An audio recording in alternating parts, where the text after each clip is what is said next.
Primeira série, Biologia, capítulo 5. Gravando. Bom dia, gente. Como é que vocês estão? Espero que vocês estejam bem, espero que vocês estejam estudando. Hoje a gente vai continuar aí com as nossas aulas e a gente vai falar do capítulo 5, que é o capítulo que fala sobre respiração celular e fermentação. Pega o livro para ir acompanhando, vai marcando tudo que for importante, vai marcando o que você ficar com dúvida, para que a gente possa tirar essas dúvidas quando a gente tiver no nosso horário de aula no Google Class, ok? Então, vamos começar. Bom, primeira coisa importante que a gente precisa falar é a respeito do metabolismo energético. A energia química é a energia que está contida nas ligações químicas entre os átomos que formam as moléculas. Essa energia química, ela pode ser convertida em outros tipos de energia no nosso organismo. Então, por exemplo, a gente pode transformar a energia química que está em alguma molécula em energia mecânica para a movimentação dos nossos músculos. Então, a gente precisa dessa energia química para que a gente possa realizar todas as atividades do nosso organismo. A molécula de ATP, né, que é a adenosina trifosfato, é a molécula que armazena essa energia no nosso corpo. Então, no nosso organismo, para que a gente seja capaz de utilizar essa energia, a gente usa essa energia que fica armazenada em uma determinada molécula e essa molécula é a ATP.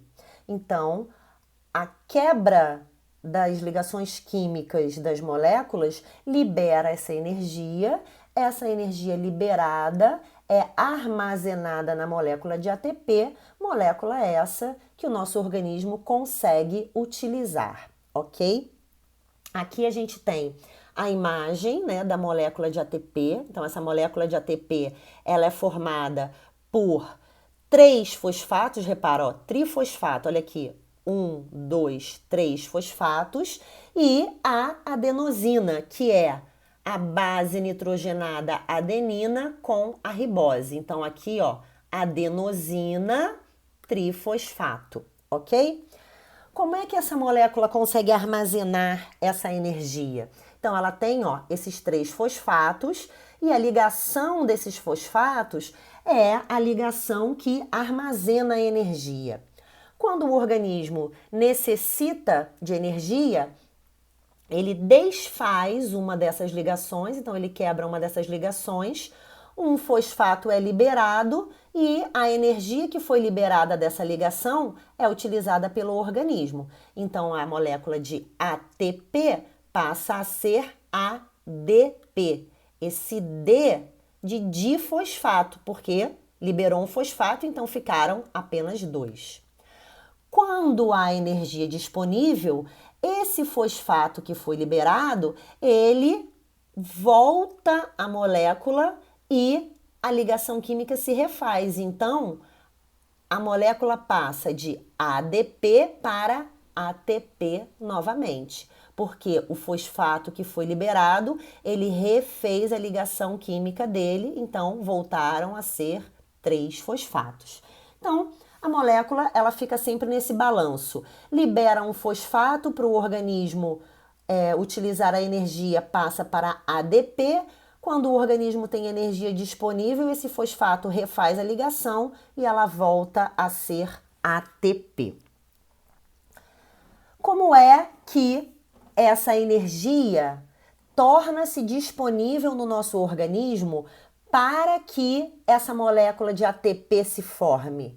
Como é que esse fosfato que estava livre consegue refazer a sua ligação química com o ADP para formar novamente a molécula de ATP?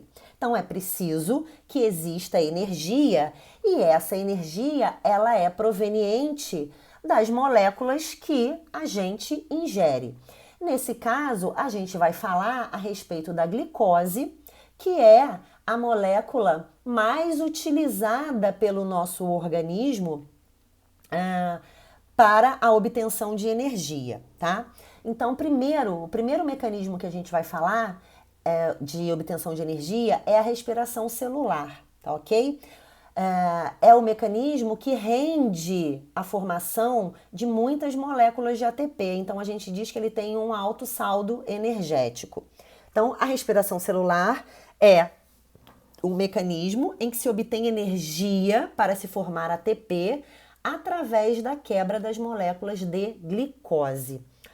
Nos organismos procarioto, essa respiração celular ocorre no citoplasma. Nos organismos eucariotos, essa respiração celular, parte dela, né, a primeira parte ocorre no citoplasma e as outras duas partes ocorrem na mitocôndria, tá ok? Ela pode ser aeróbica, quando o oxigênio ele é um reagente desse processo, ou seja, ele participa desse processo. Nesse caso, né, o oxigênio ele vai atuar na última etapa, que é chamada de fosforilação, ou pode ser anaeróbica, né? Quando, ao invés do oxigênio, são outros compostos que vão reagir. Então, a gente pode ter nitratos, sulfatos ou carbonatos sendo utilizados no processo ao invés do oxigênio. Aqui eu coloquei para vocês como exemplo o exemplo do ciclo do nitrogênio, tá? Então, a gente tem aqui o nitrato ao invés do oxigênio, ele é feito por essa bactéria Pseudomonas denitrificans, né? E ele vai liberar ATP, vai se formar também molécula de ATP no final do processo. A respiração celular, ela é dividida em 3 etapas: glicólise, ciclo de Krebs e fosforilação oxidativa. Obviamente, a gente vai ver cada uma delas. A primeira etapa é a glicólise e essa é a única etapa que ocorre no citoplasma. Essa etapa, ela é a etapa onde ocorre a primeira quebra da glicose. Então, essa glicose, ela é quebrada e ela forma 2 ácidos pirúvicos, 2 moléculas de ácido pirúvico. Então, repara que aqui a gente tem uma glicose, C6H12O6, e formam-se 2 ácidos pirúvicos, C3H4O3, ok? Dessa reação de quebra em ácido pirúvico, formam-se 4 moléculas de ATP, mas essa reação ela consome 2 ATPs. Então, o saldo energético dela é de apenas 2 moléculas de ATPs. Formam-se 4, mas a reação vai precisar utilizar 2, então sobram apenas 2 como saldo energético. Dessa reação ocorre a liberação de 4 hidrogênios. Então, se você reparar, olha aqui, a molécula de glicose tem 12 hidrogênios, a de ácido pirúvico tem 4. São 2 ácidos pirúvicos, então 2 vezes 4, 8. Para 12 ainda faltam 4. Cadê esses 4 hidrogênios? Eles foram liberados dessa reação. Foram liberados e aconteceu o que com eles? 2 desses hidrogênios se ligaram ao NAD e formaram NADH, que é uma coenzima transportadora, ou seja, é uma molécula que vai transportar esse hidrogênio aqui. E outros 2 hidrogênios foram liberados como íon H+. Então, aqui a gente tem os 4 hidrogênios que estavam faltando aqui na nossa contagem. Eles foram liberados de 2 maneiras diferentes. Esses hidrogênios, eles não serão perdidos. Eles vão participar da última etapa do processo de respiração celular. Esses ácidos pirúvicos que foram formados aqui no citoplasma, eles atravessam a membrana da mitocôndria, então eles penetram na mitocôndria e lá dentro da matriz mitocondrial, eles vão dar prosseguimento ao processo de respiração celular. Então, eles foram formados na glicólise, lá no citoplasma, atravessam a matriz da mitocôndria, então vão lá para dentro da mitocôndria e lá eles dão prosseguimento. Observa aqui a ilustração que mostra esse processo de glicólise. Então, aqui a molécula de glicose, ela foi quebrada em duas moléculas que vão originar as moléculas de ácido pirúvico. Para essa quebra, foram utilizadas, duas moléculas de ATP. Por que precisou utilizar as duas moléculas de ATP? Porque precisou dos fosfatos, ó, desse ATP, tá legal? Os hidrogênios que foram liberados, ó, eles foram capturados pelo NAD e formaram o NADH e eles originaram as moléculas de ácido pirúvico.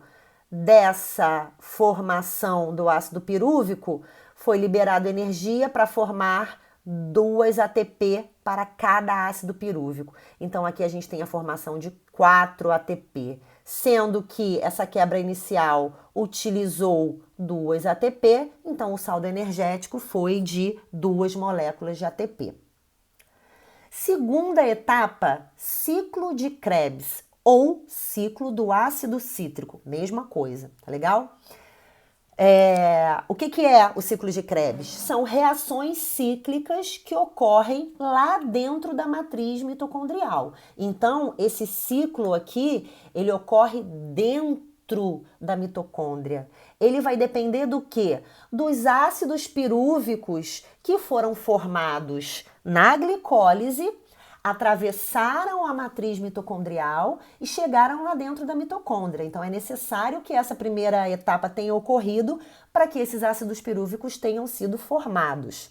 O que vai acontecer lá dentro da matriz mitocondrial? Esses ácidos pirúvicos, eles vão ser convertidos em acetilcoenzima A. Como é que isso acontece? Remoção de um carbono.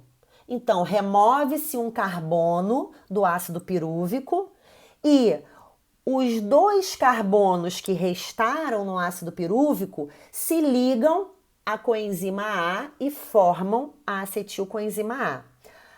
Lembrando, olha só, vou voltar aqui rapidinho, lembrando que esse ácido pirúvico, ó, cada um deles tem o quê? 3 carbonos. Então, aqui retirou-se um carbono, sobraram 2 carbonos. Esses 2 carbonos que sobraram se ligam à coenzima A e formam a acetilcoenzima A. Essa acetilcoenzima A é que vai iniciar o processo de reações químicas do ciclo de Krebs. Então, repara aqui na nossa ilustração, no nosso esquema, que todas essas reações iniciais que estão sendo mostradas aqui são reações de quê? De conversão do ácido pirúvico em acetilcoenzima A. Quando a acetilcoenzima A, ó, observa aqui, já está formada, ela inicia aqui o processo do ciclo de Krebs. Então, essa acetilcoenzima A se liga ao oxalacetato e forma o ácido cítrico. Por isso que o ciclo de Krebs também pode ser chamado de ciclo do ácido cítrico. É a primeira molécula formada a partir da acetilcoenzima A. Então, aqui, ó, a acetilcoenzima A se ligou, ó, aqui, ácido oxalacético, que é a mesma coisa que o oxalacetato. Houve a ligação deles dois que originou o ácido cítrico. Esse ácido cítrico, ele passa por uma série de reações químicas que são as reações que a gente chama de ciclo de Krebs. Então, vai atuando uma série de moléculas e esse ácido cítrico vai sendo modificado, vai sendo transformado até formar o quê? O oxalacetato novamente. Quando ele forma aqui o oxalacetato novamente, ele se liga a uma outra acetilcoenzima A proveniente de um outro ácido pirúvico, forma novamente o ácido cítrico, que vai passar mais uma vez por todas essas reações químicas para mais uma vez formar o oxalacetato e dar sequência a esse processo cíclico. Por que que é ciclo? Não é porque é redondo, mas é porque ocorre uma reação em cadeia atrás da outra e essas reações não cessam. Então, sempre vai ter a formação de uma acetilcoenzima A proveniente dos ácidos pirúvicos que se formaram lá no citoplasma e essas reações cíclicas sempre vão acontecer. É isso que a gente chama de ciclo de Krebs. Repara que a cada volta, digamos assim, né? A cada sequência de reações químicas que ocorre a partir de uma acetilcoenzima A, algumas moléculas são formadas aqui. Elas estão marcadinhas aqui, ó, em vermelho. Quem são elas? Repara, GDP que forma GTP. O que é isso? Isso, na verdade, é uma molécula análoga ao ATP. Então, inclusive, nessa ilustração aqui, nem está sendo mostrada como o GTP, está sendo mostrada como o ATP.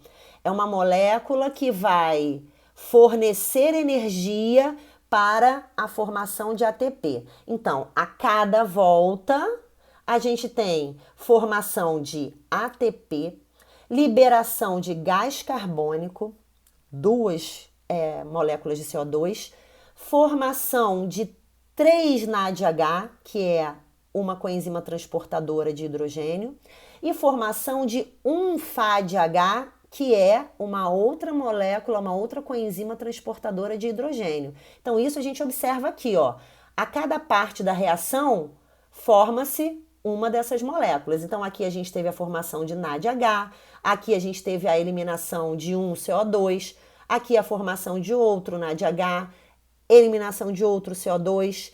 Dessa reação química foi liberada energia para formar ATP. Aqui teve a liberação de hidrogênio e a formação de um FADH. E aqui teve liberação de hidrogênio e formação de outro NADH. Então, a cada reação química que ocorre nesse ciclo, vão sendo liberadas essas moléculas aqui, tá ok? Então, depois que isso ocorre, né, depois que aconteceu aqui, que aconteceram todas essas reações, né, e repara que esse ciclo de reações ocorre para uma acetilcoenzima A que foi formada a partir de um ácido pirúvico. Lembrando que uma glicose formam 2 ácidos pirúvicos. Então, se você pensar em uma glicose, para cada uma glicose, a gente tem 2 sequências de reação aqui, porque se formaram 2 ácidos pirúvicos e esses ácidos pirúvicos deram origem a 2 acetilcoenzima A. Terceira etapa, fosforilação oxidativa ou cadeia respiratória. Aí no livro de vocês está como cadeia respiratória, mas o termo mais utilizado atualmente é fosforilação oxidativa. É a última etapa. O que ela representa? Ela é uma sequência de reações químicas que ocorre também dentro da mitocôndria, mas não na parte da matriz da mitocôndria. Ocorre na parte das cristas mitocondriais. Só para a gente lembrar, quando a gente falou de mitocôndria, a gente viu que a membrana interna da mitocôndria forma essas cristas. E é exatamente no local dessas cristas que ocorre a fosforilação oxidativa. O que é que vai acontecer? Tanto o NADH quanto o FADH2, eles vão levar esses hidrogênios lá da glicólise e do ciclo de Krebs para a fosforilação oxidativa. Então, os elétrons que foram capturados por eles, provenientes desses hidrogênios, eles são liberados na fosforilação oxidativa. Então, esse NAD libera esse hidrogênio, esse FAD libera esse hidrogênio. Isso significa que essas duas moléculas retornam à sua forma inicial. NADH deixa de ser NADH e volta a ser NAD+, FADH2 deixa de ser FADH2 e volta a ser FAD+, ok? Os elétrons que foram liberados, eles passam por uma cadeia de moléculas proteicas, de complexos proteicos. Então, esses elétrons, eles vão sendo transportados entre esses complexos proteicos. Eles passam de um para o outro. Conforme esses elétrons estão sendo transportados, os íons H+, também estão sendo transportados. Os hidrogênios que foram liberados aqui, ó, das coenzimas transportadoras. Então, esses íons, eles passam da matriz mitocondrial para o espaço intermembranar. Deixa eu colocar logo na imagem para a gente poder acompanhar. Repara aqui, ó, é a mesma imagem que vocês têm aí no livro. Tanto o NAD quanto o FAD vieram lá da glicólise e do ciclo de Krebs, trazendo esses hidrogênios. Chegaram na matriz mitocondrial, ao se depararem com esses complexos proteicos, o que eles fizeram? Eles liberaram os hidrogênios que eles carregavam. E aí eles voltaram a ser NAD+, e FAD, ok? Liberaram esses hidrogênios passaram através dessas proteínas transportadoras, passaram por elas e saíram das cristas mitocondriais e passaram para esse espaço. Esse espaço aqui é um espaçozinho que existe entre as membranas. Então, essa é a membrana interna que forma as cristas mitocondriais. Essa é a membrana externa da mitocôndria. Esse espacinho aqui entre as duas é chamado de espaço intermembranar. Então, esses hidrogênios que foram transportados pelas coenzimas transportadoras foram liberados aqui e passaram através desses complexos proteicos e foram parar lá no espaço intermembranar. Conforme esses hidrogênios atravessaram essas proteínas, esses elétrons que também foram eliminados pelos transportadores, eles foram sendo passados de uma proteína para outra. Então, ó, repara que está marcadinho aqui em azul, ó, o elétron passou do complexo proteico 1 para o segundo complexo proteico, para o terceiro complexo proteico, para o quarto e assim sucessivamente. Então, esses elétrons foram sendo transportados entre os complexos proteicos, ao mesmo tempo que esses hidrogênios foram atravessando esses complexos proteicos e indo parar lá no espaço intermembranar, ok? Bom, o que aconteceu? Muitos hidrogênios ficaram no espaço intermembranar e aí eles retornaram à matriz mitocondrial através do processo de difusão. Então, repara aqui no seguinte, quando a gente falou de membrana plasmática e a gente falou do processo de difusão, a gente viu que a difusão é o quê? A passagem de uma determinada molécula do local onde ela está em maior concentração para o local onde ela está em menor concentração, né? Isso é a difusão, obedece ao gradiente de concentração. Então, nesse caso, tem muito hidrogênio no espaço intermembranar e pouco hidrogênio na matriz mitocondrial. O que vai acontecer? Por difusão, esses hidrogênios vão penetrar de volta para o espaço da matriz mitocondrial.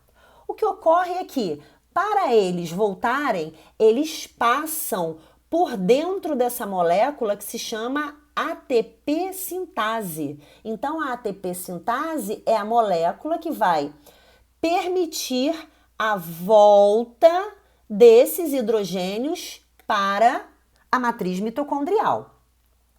Então, esses hidrogênios, eles voltam por difusão para a matriz mitocondrial. Essa volta ocorre pela ATP sintase. Essa ATP sintase, ela se movimenta enquanto esses hidrogênios estão passando por ela. E essa movimentação gera energia. Então, observa aqui, ó. Os hidrogênios vão voltando por dentro da ATP sintase. Conforme esses hidrogênios passam por dentro da ATP sintase, ela se movimenta, ela gira. Essa movimentação da ATP sintase gera energia para que uma molécula de ATP se forme, ok? Então, repara o seguinte. Disso tudo, qual vai ser o saldo energético que a gente vai ter? Então, considerando glicólise, ciclo de Krebs e fosforilação oxidativa, o saldo energético é de 38 moléculas de ATP. Aqui a gente tem essa contabilidade toda para a gente entender como é que funciona. Sabendo que um NAD é capaz de formar 3 moléculas de ATP e um FADH2 forma 2 moléculas de ATP. Então, olha só, houve a formação de 2 NADH da glicólise, houve a formação de 2 NADH da transformação do ácido pirúvico em acetilcoenzima A, e houve a formação de 6 NADH e 2 FADH2 do ciclo de Krebs. Isso significa que chegou lá na fosforilação oxidativa o quê? 10 NADH e 2 FADH2. Então, repara, 10 NAD vezes 3, porque cada NAD forma 3 moléculas de ATP, dá 30 ATP. 2 FADH2 vezes 2, porque cada FADH2 forma 2 moléculas de ATP, dá 4 ATP. Isso aqui, só isso aqui, totalizou 34 ATP.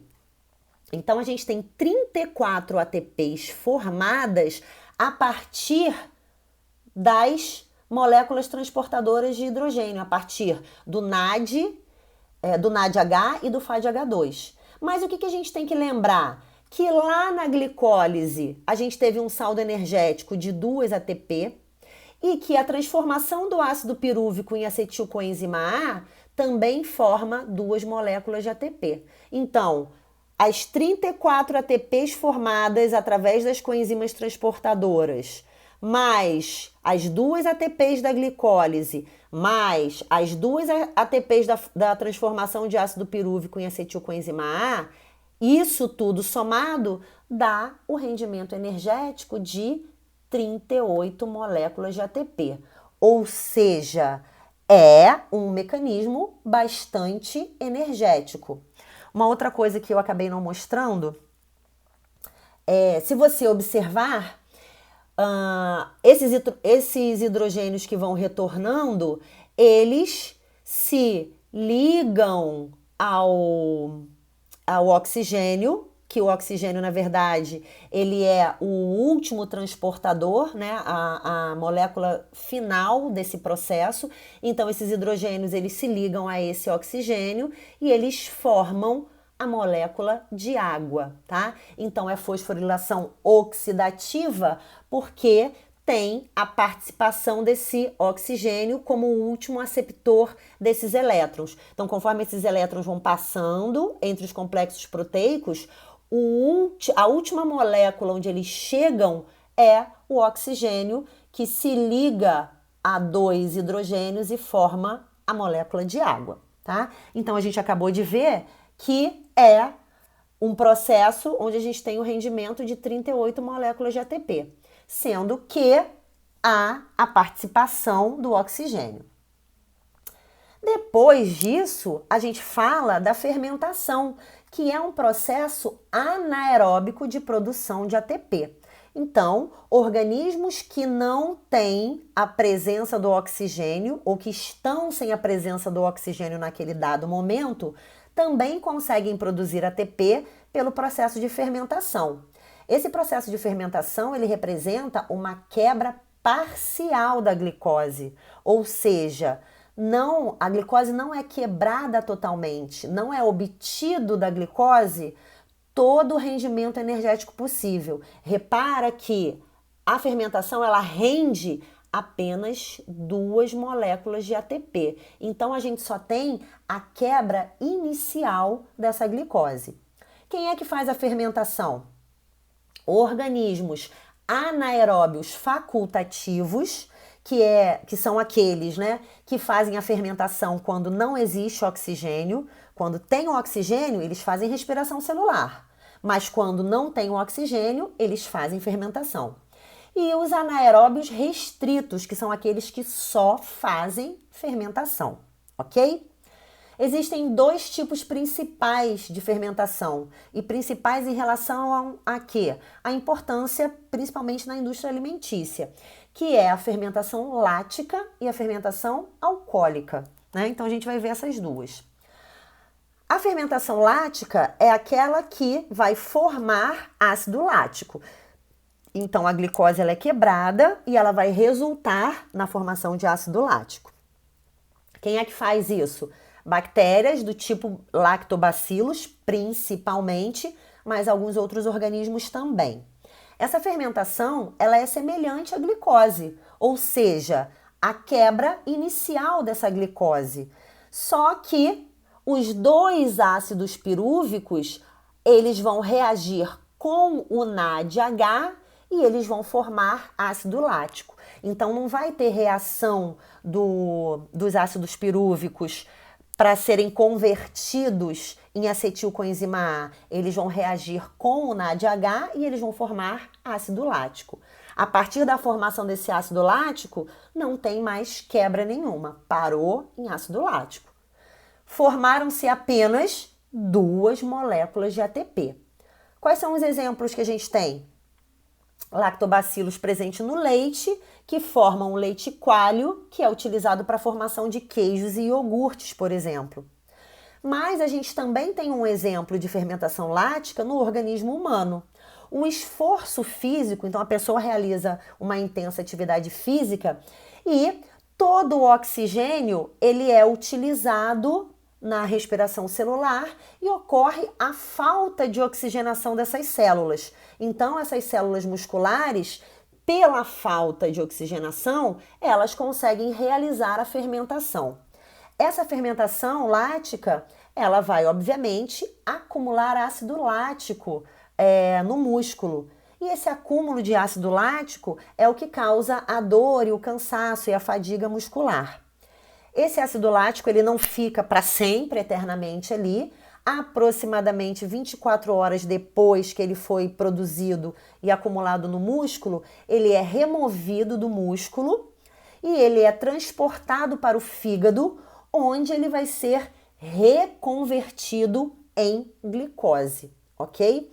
Aqui a gente tem o exemplo de lactobacilos que conseguem fazer essa fermentação no leite, né? Muito utilizado na indústria alimentícia para a produção de queijos e iogurtes, ok? E o outro tipo, a fermentação alcoólica, que é aquela fermentação que vai ter como produto o álcool etílico. Então, a glicose vai ser quebrada, parcialmente quebrada, e ela vai formar o álcool etílico. A partir da formação do álcool etílico, não ocorre mais quebra. Nesse caso da fermentação alcoólica, além do álcool etílico, formam-se moléculas de CO2, gás carbônico. Essa fermentação alcoólica ela é produzida principalmente por esses organismos aqui, que são as leveduras, que são fungos unicelulares, né? Esses fungos aqui, eles são esses aqui, ó, Saccharomyces cerevisiae, tá? São fungos unicelulares que a gente chama de leveduras que fazem essa fermentação alcoólica, que é utilizada para a produção de cervejas e vinhos.